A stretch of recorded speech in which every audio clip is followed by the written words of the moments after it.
इन राजवंशी क्षत्रियों के साथ जब भी कोई चोट पहुंचती है तो हम सभी क्षत्रियों के दिल में चोट पहुंचती है।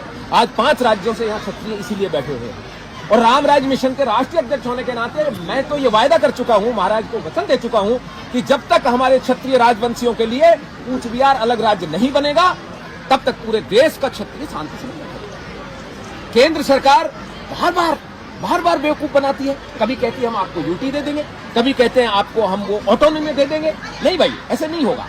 ठीक है, यहां हमारे पास 8-7 MP तक की पावर है, लेकिन पूरे देश में हमारे पास 543 MP की पावर है। पिछली बार रूपाला ने एक गड़बड़ी की थी, एक स्टेटमेंट दिया था ना राजाओं के खिलाफ, 400 से उठाकर 240 पर टांग दिया था। और इस बार यदि भारतीय जनता पार्टी ने ये पृथक कूच बिहार राज्य की दिशा में कोई काम नहीं किया, मैं बता रहा हूं आपको, महाराज साहब तो राज्यसभा के सांसद हैं इसलिए नहीं बोल रहे हैं, मैं अपने भाइयों को लेकर इनको आने वाले चुनावों में निश्चित रूप से इनको इतना बड़ा सबक सिखाएंगे कि ये कभी जीवन में भूल जाएंगे किसी क्षत्रिय से टकराना।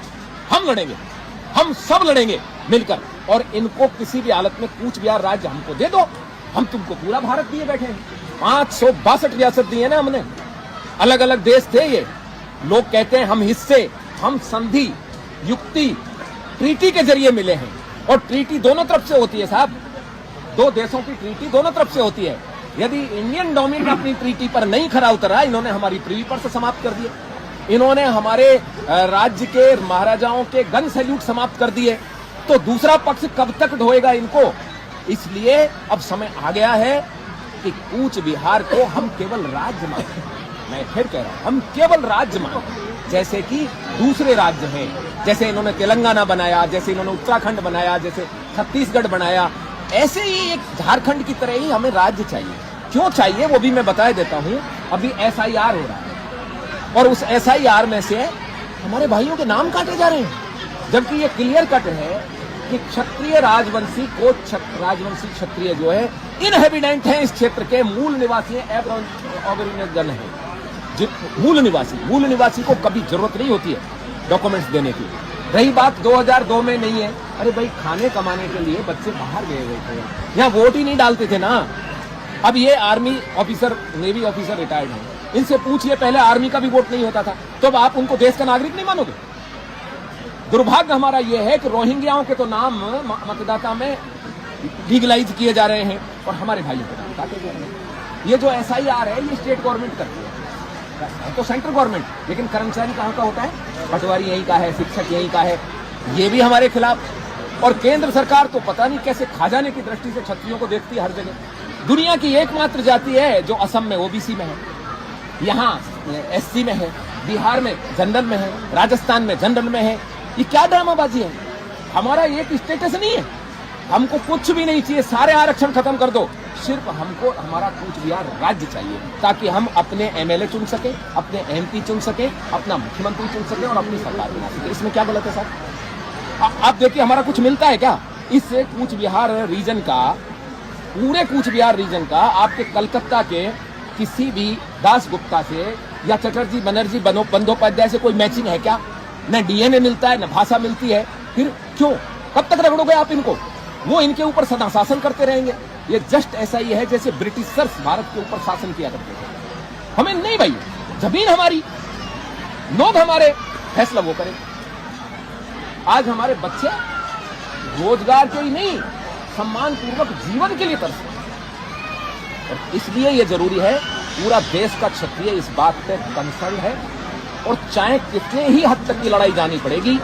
आप जिन्हें बहुत ताकतवर समझते हैं ना, अभी UGC का मुद्दा आया था, दोनों झुक गए ना, यही नरेंद्र मोदी और अमित शाह। तो वो तो अभी एक पार्ट ने थोड़ा सा किया था, जब सारे देश का क्षत्रिय हाथ जोड़ता जोड़ता हाथ उठाने पर यदि मजबूर हो गया ना, तो फिर क्या कूच बिहार?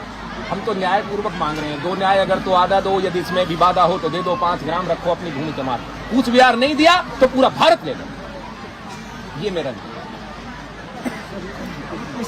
असम को जो राजनीतिक है ST मांगा है, आपको ST है तो नहीं, हमारे यहाँ ST नहीं है, जनरल है, पर इस क्षेत्र में पहाड़ के जितने भी क्षत्रिय हैं, चाहे वो उत्तराखंड में है चाहे त्रिपुरा में है, पहाड़ में जो क्षत्रिय रहते हैं उनको सबको ही शेड्यूल्ड ट्राइब्स का दर्जा है। त्रिपुरा के महाराज हमारे रिश्तेदार, वर्तमान महाराजा। लेकिन उनको भी शेड्यूल ट्राइब्स का दर्जा है। उत्तराखंड में भी क्षत्रियों को शेड्यूल ट्राइब्स का दर्जा है, तो वो कोई बात नहीं है। एसटी वो प्रॉपर सही मांग रहे हैं। मैं भी यही कहूंगा कि पूरे जो राजवंशी हैं, चाहे वो असम का हो, बंगाल का हो, उसको एसटी दिया जाए। पर उससे भी ज्यादा जरूरी हमारा क्या है? कूच बिहार। कूच बिहार राज्य यदि हमको देते हैं, तब तुम्हारा एसटी, एससी, जनरल, ओबीसी कोई हमें मतलब हम खुद ही तय करेंगे ना। फिर तो उत्तराखंड बनने के बाद वहां के क्षत्रियों की समस्या हल हो गई ना। पहले वो लोग भी परेशान थे, वही सेम पोजीशन ये है। और मैं वही नजारा देख रहा हूं कि ये लोग हमारी बलि मांग रहे हैं। ये बलि मांग रहे हैं और मैं बलि देना नहीं चाहता। हम सिर्फ वोटों की बलि देना चाहते हैं, वोटों से ये चीज बदलना चाहते हैं। हम लोग शांति में विश्वास करते हैं। हम कृष्ण की गीता को पढ़ते हैं, जो आखिरी दिन तक युद्ध नहीं चाहता। लेकिन यदि युद्ध हुआ तो फिर न दुर्योधन बचेगा और न कौरव बचेंगे, न हस्तिनापुर बचेगा, फिर पूरा देश हमारा होगा। ये शंखनाद आज हमने कर दिया है और ये फाइनल शंखनाद है। हम उनको अवसर दे रहे हैं, वो तुरंत ही नोटिफिकेशन कर दे। अरे हम राज्य बना मांग रहे हैं ना भाई, राज्य के भारत के तो अंडर में रहेगा ना राज्य। क्या दिक्कत है राज्य के? या तो ऐसा करते कि इन्होंने कभी कोई राज्य दिया ही नहीं हो। इन्होंने गुजरात बनाया, महाराष्ट्र, गुजरात महाराष्ट्र अलग अलग किए। इन्होंने झारखंड बनाया, इन्होंने छत्तीसगढ़ बनाया, इन्होंने तेलंगाना बनाया, इन्होंने उत्तराखंड बनाया। तो एक कूच बिहार में क्या दिक्कत है बताइए आप? बस इतनी सी बात है, इसमें कोई गलत बात नहीं। कैसे स्थित जाएगा? लड़ाई तो करना पड़ेगा ना। तो लड़ाई करने के हम कमजोर दिखाई दे रहे हैं क्या आपको? हम हर स्तर की लड़ाई लड़ सकते हैं। इनको तो ये 54 विधानसभा सीट दिख रही हैं, पर हमें तो पूरे देश के क्षत्रिय हमारे साथ हैं, हमें पता है ना। ये हमको छेड़ते हैं। नेपाल में छेड़ा, अभी देखा कितना बड़ा आंदोलन हुआ, नेताओं को पीट पीट कर भगाया गया। और वो ज्यादा दिन नहीं है, यदि ये ऐसे बेवकूफी बनाते रहेंगे ना, तो यहां भी पिटेंगे ये, और अच्छी खासी तरह से पिटेंगे। नेपाल की हवा तो यहां आती है ना, नेपाल का बिल्कुल सब मैच करता है, तो ज्यादा देर नहीं लगेगा। तो मेरा निवेदन है इनसे कि अपने इसको शांतिपूर्ण तरीके से निपटा लिया जाए। डी नोटिफिकेशन करके, अरे तुम्हारी ही बना लेना ना सरकार। अब राज्यसभा में ये उन्हीं के है ना, राष्ट्रपति के चुनाव में इनका वोट उनका ही लगता है, वाइस प्रेसिडेंट का चुनाव में वोट दिया महाराज ने, तो उन्हीं को गया ना। तो बाद में भी ये राज्य उन्हीं का रहेगा भाई। हमारी तो बस केवल ये है कि सरकार को चलाने वाले हमारे लोग भी उसमें भागीदार रहेंगे। इसमें क्या बुराई है? अब रोहिंग्याओं को, बांग्लादेशियों को आप हमारे ऊपर हमारे नेता बना के बैठा दो। हमसे ये प्रमाण मांग रहे हैं, निश्चित प्रमाणिक कहां से आया है, उसका क्या प्रमाण है? हमसे प्रमाण मांग रहे हैं। वो वाइस प्रेसिडेंट है बीजेपी का। सृष्टि की रचना से लेकर आज तक क्षत्रिय कोच राजवंशी इसी धरती पर रहते आए। माता सीता के टाइम पर भी यहीं थे, महाराज भगदत्त के टाइम भी यहीं थे, महाराज मानसिंह के टाइम भी यहीं थे, महाराज जगदीपेंद्र नारायण जी के टाइम यहीं थे, महाराज अनंत राय के टाइम पर भी यहीं। इसमें क्या हमसे क्या डॉक्यूमेंट्स मांग रहे हैं? डॉक्यूमेंट्स तो हमको इनसे मांगना चाहिए कि ये कहां से आए हैं। ये हमसे डॉक्यूमेंट्स मांग रहे हैं। आपके घर में आपसे डॉक्यूमेंट्स मांगूंगा क्या मैं? बताइए, आपके घर में जाके आपसे कहूं कि लाओ साहब आप अब घर के हो के लिए, अरे तुम कौन हो? दुखती लगे। और मेरा पत्रकार बंधुओं से विशेष निवेदन, इस मुद्दे को आप उठाइए। और यदि आप लोकल पत्रकार नहीं उठाएंगे तो फिर हम पत्रकारिता का भी व्यवस्था कर लेंगे। जैसे राम जी युद्ध करने गए ना, रावण के पास वहां रथ नहीं था, तो कुबेर रथ लेके आ गया। आप सब लोगों से मेरा विनम्र निवेदन है कि आप इस मुद्दे को, वो जो दिमाग है उत्तर बंगाल अलग राज्यों का दिमाग है, वो नहीं देगा तो तुम्हारा युद्ध लेंगे, तो आदमी के साथ एक चुनावी आंदोलन करेगा। हाँ, किनके साथ? ये तो हमारे साथ लड़ी रहे ना हम। अरे मैं कह रहा हूं इसी चुनाव में, जो महीने 2 महीने बाद आना है, जो बंगाल का चुनाव आने वाला है ना, इस चुनाव में हम नारायणी सेना को युद्ध क्षेत्र में उतार देंगे। युद्ध क्षेत्र का मतलब चुनावी क्षेत्र, कहीं ये मत कहना मैंने आके तलवार चलवाई। युद्ध क्षेत्र का मतलब चुनावी क्षेत्र में उतार देंगे। ठीक है, हम लड़ेंगे। और लड़ाई में देखो कोई जरूरी नहीं है जीतता है आदमी, कुछ जीतते हैं कुछ हारते हैं। राणा प्रताप इतने लड़े, चिल्लाराय जी इतने लड़े, सारी जीत थोड़ी जीतते हैं, कुछ हारते भी हैं कुछ जीतते भी हैं।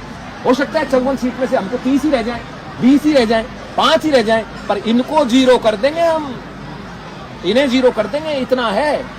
बोलो कर सकते हैं कि नहीं कर सकते इनको 0? पहले भी 0 ही थे ना, ये थे या नहीं थे बताओ?